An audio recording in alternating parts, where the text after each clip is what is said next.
Pemirsa, kembali bersama saya Ira Kusno di Prime Show with Ira Kusno. Dan masih ada dua narasumber saya. Kita bicara tentang Undang-Undang Cipta Kerja, what next sesudah diundangkan, yaitu Ketua Umum Konfederasi Aliansi Serikat Buruh Indonesia Nining Elitos serta Ketua Komite Ketenagakerjaan Kadin Bob Azam.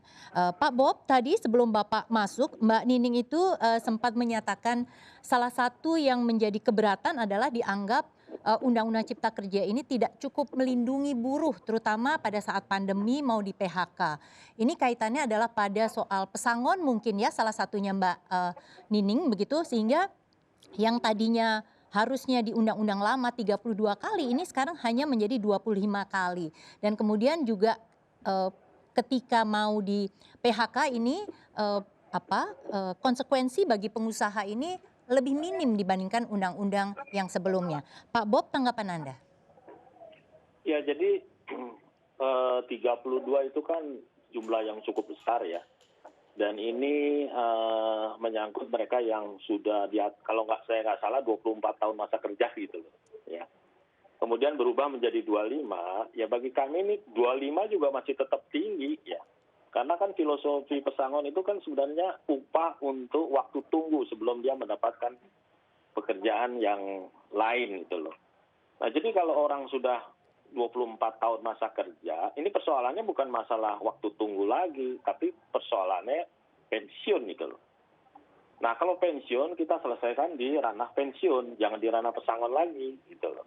Ya, Enam kalinya Pak Bob ini menurut ketentuan sekarang dibayar oleh pemerintah. Artinya ini memang undang-undang yang lebih menguntungkan gitu, memberi karpet merah untuk pengusaha dan berarti kurang pro dalam hal pesangon ini kepada buruh begitu?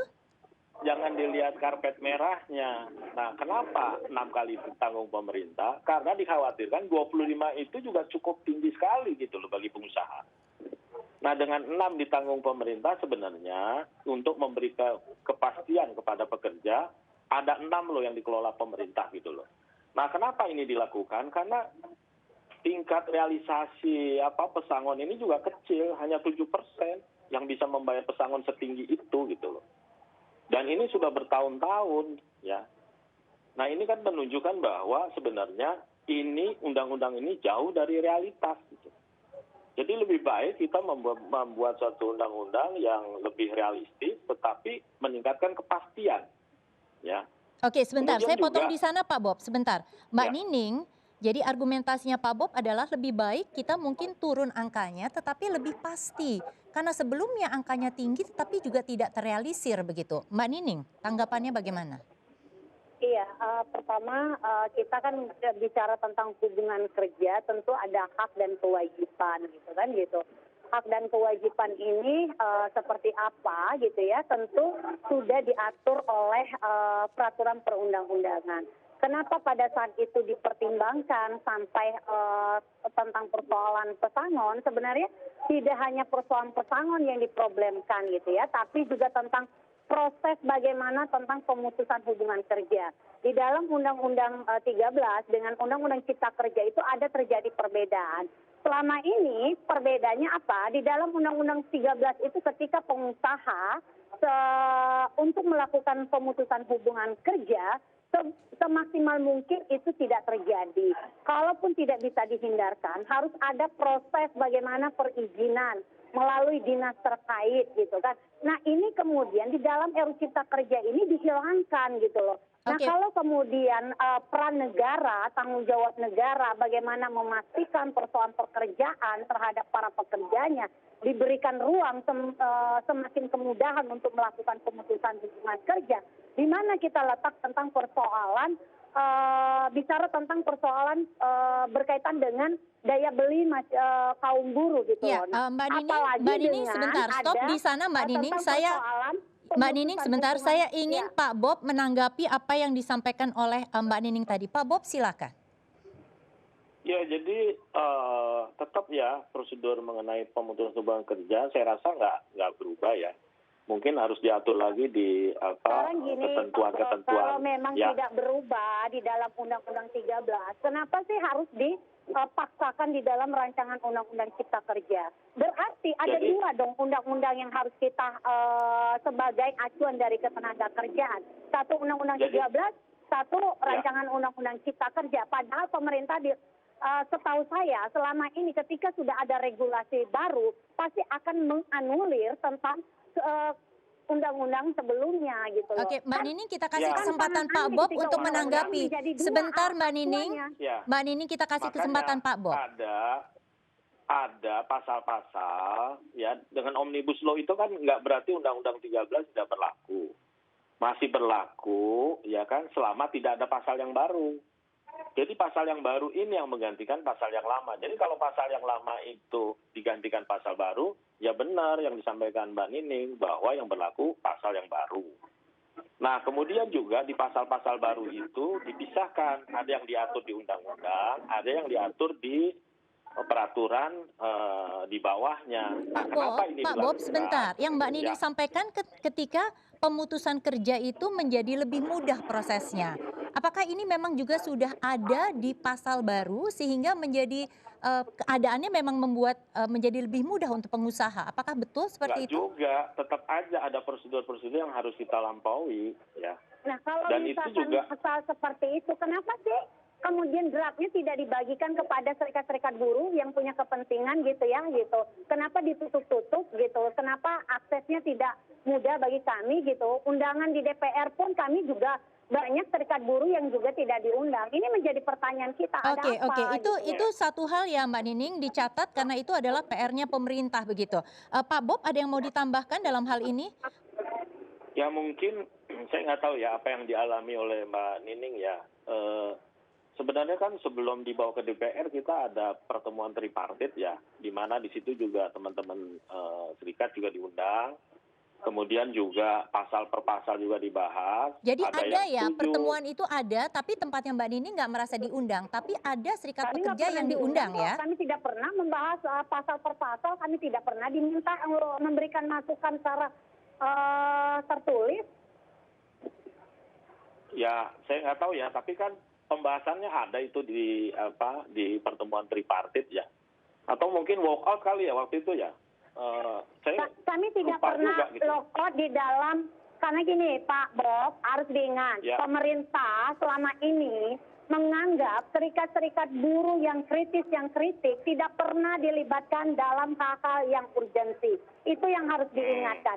Sehingga gitu, pemerintah seringkali mendiskriminasikan terhadap serikat-serikat buruh.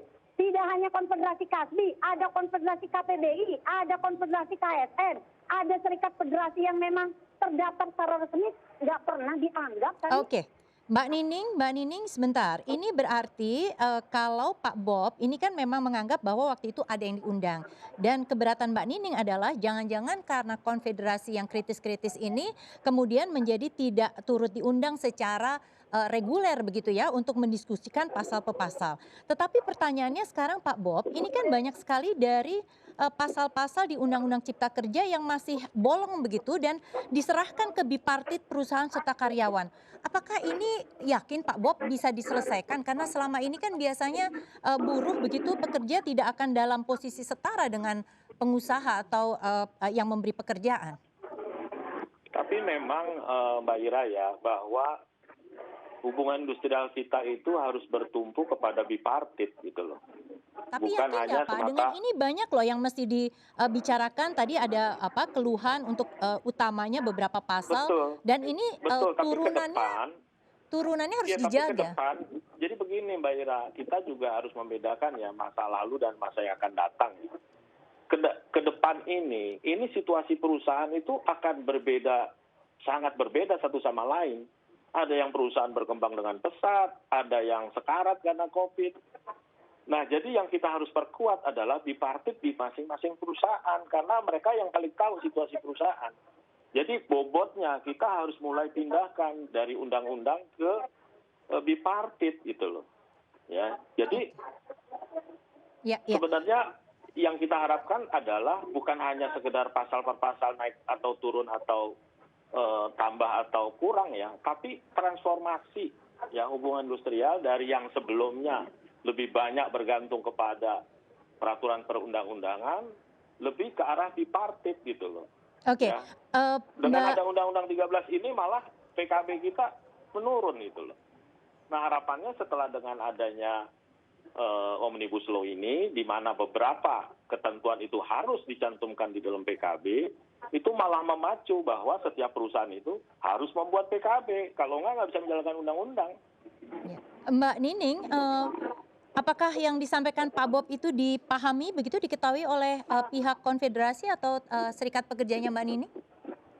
Perlu saya sampaikan ya, realita yang dihadapi oleh serikat buruh. Hampir 500-an perusahaan anggota konfederasi KASBI tidak mudah untuk melakukan bipartit ketika tidak ada payung hukumnya gitu ya, apalagi melebihi dari aturan undang-undang. Karena gini, pengusaha seringkali menyampaikan bahwa UMK itu adalah upah minimal, tapi prakteknya gitu mayoritas di industri gitu ya, justru kemudian gitu upah minimum kota dan kabupaten itu seringkali menjadi maksimal. Jadi kalau dikatakan bagaimana ada terjadi penurunan skala gitu, tapi kalau kemudian tidak ada payung hukum, relasinya tidak terjadi ketimpangan, ini kemudian akan terus menciptakan problem, konflik gitu ya. Nah, Ya, Pak Bob, sebenarnya sebentar, bagaimana Pak Bob. tingkat perusahaan itu memang benar-benar membuka transparansi, keterbukaan. Buruh juga manusia kok. Nggak mungkin perusahaan yang benar-benar situasinya semakin buruk kita akan terus memberikan tekanan. Kan kita juga ada kok perusahaan, tapi tidak banyak. Yang banyak itu adalah justru kemudian perusahaan yang besar, yang banyak juga tidak mau patuh kepada aturan hukum, sehingga seringkali tidak menjalankan apa yang menjadi aturan. Sebentar, Mbak Nining kita tahan di sana, kita kasih kesempatan Pak Bob bicara. Pak Bob, tanggapannya silahkan. Ya, jadi apa yang disampaikan dengan Mbak Nining, ya kan, saya setuju sekali. Memang nggak semua perusahaan itu siap untuk bipartit gitu loh. Tetapi kondisi seperti ini bukan berarti kita meninggalkan bipartit. Kita justru harus memperkuat. Nah, salah satu inisiatif yang dilakukan oleh dunia usaha, kita mengusulkan ke pemerintah bahwa orang yang in charge terhadap persoalan-persoalan ketenaga kerjaan di human resource itu harus certified. Mereka harus punya kompetensi, mereka harus mengerti undang-undang ketenaga kerjaan. Mereka harus orang-orang yang terbaik yang dipilih. Cream of the cream, bukan orang-orang sisa gitu. Mbak Nining, sekarang jadi memang ini harus saya diperbaiki. Jangan dihindari, justru ini harus kita perbaiki. Catatannya itu ya Pak Bob. Sekarang Mbak Nining, ini kan sekarang sudah disahkan menjadi undang-undang.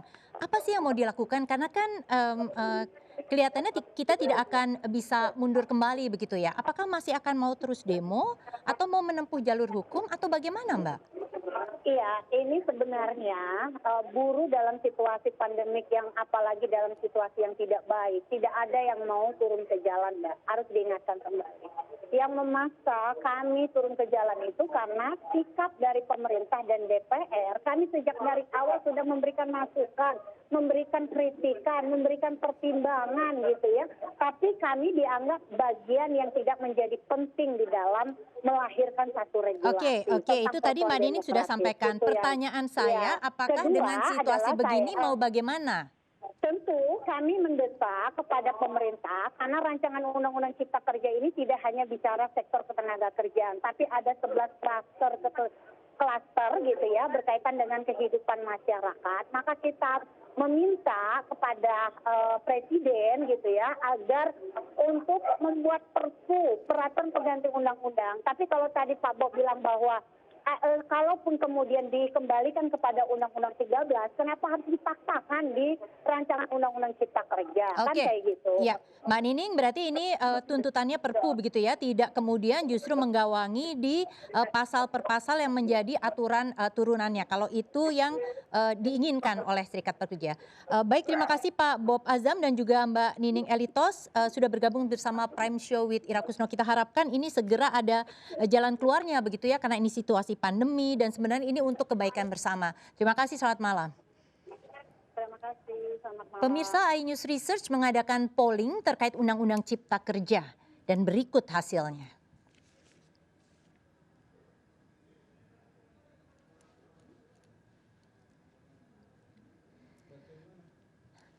Anda bisa saksikan bahwa di sini ada platform Twitter dan kemudian Instagram serta YouTube.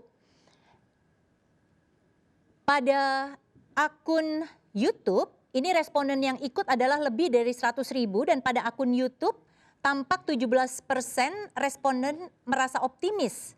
Sementara 83% merasa pesimis dapat memperluas lapangan kerja.